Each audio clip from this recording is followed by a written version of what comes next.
Easy now, folks. I've got myself a huge piece of wood here. As you can see, I'm pretty proud of it, pretty pleased with it. This was us messing about earlier on, trying to get the thumbnail for the video. But yeah, delighted with it. Found it in a shop window in Glasgow back in August and fell in love with it as soon as my eyes laid on it. Had to have it. I had posted in one of the fish groups online I'd found a piece of wood as big as a car.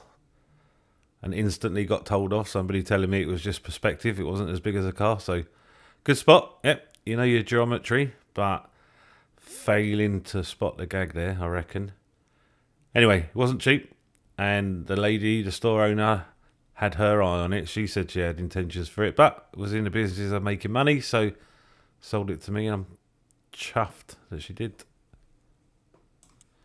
I saw the potential right away. I knew it would be a great piece in this big Jewelry 450. However, I'd completely forgotten about the centre braces, hadn't I? So it has been no easy task manipulating it in and out of the tank. I've been able to get it in and out just and no more.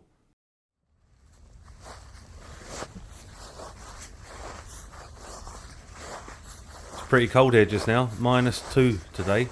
But I wanted to bring it out to give it a quick measure. And this piece of wood, doesn't really look it there, but this piece of wood is 1 metre long. So quite a big bit, eh?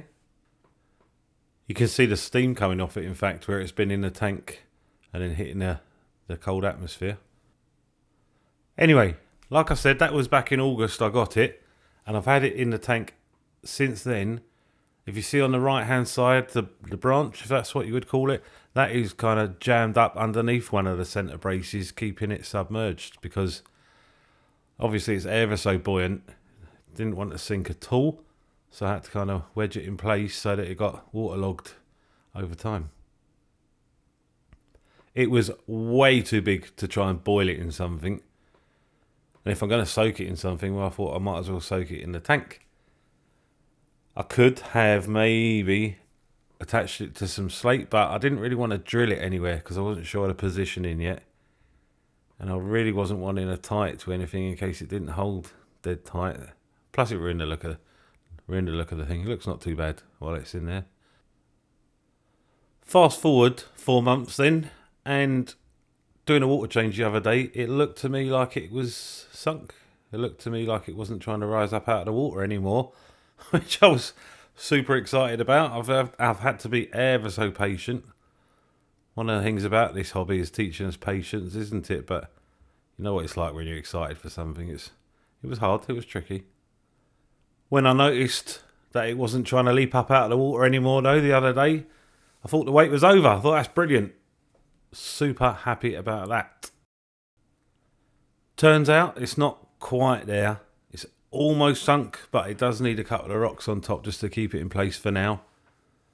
If you are going to use rocks to keep a bit of wood in place, you have to be supremely confident that a fish is not going to knock the rock off or the wood is not going to tip. If it spills the rocks off, they could smash through the front of your tank and that would be a disaster, wouldn't it? But I'm okay with this just here.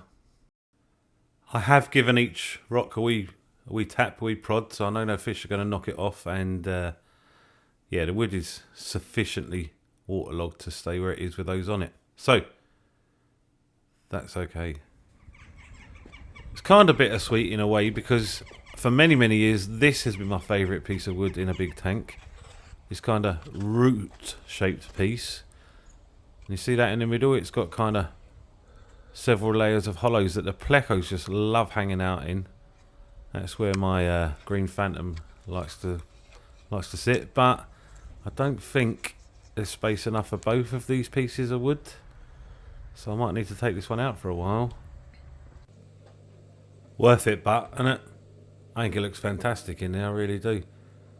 Really, really pleased with that. So, might be worth the sacrifice. So, my original idea was to have it kind of like this. Maybe once it has fully sunk, raise the right-hand side up against that kind of the filter. So it's coming down at more of an angle. However, I've been messing about as well. And this might work also. This looks pretty neat as well, doesn't it? I like the way it's creating like the kind of archway effect. So there's a wee darkened area where they can go and relax if they want. The bit floating at the top, by the way, is a wee bit I had to cut off one of the branches to make it sit right. I'm going to let that float and sink eventually, use that somewhere. But now I don't know. Now I'm undecided. I like it both ways, if I'm honest. And I guess what I'm doing is asking you guys what you think.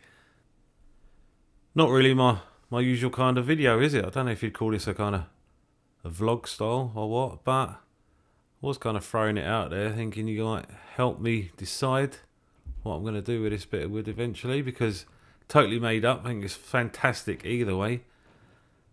I'm just really trying to figure out what position to leave it in ultimately. Maybe I'll do both. Maybe I'll just keep switching it up, eh? I don't know. Anyway, I'm out. Later.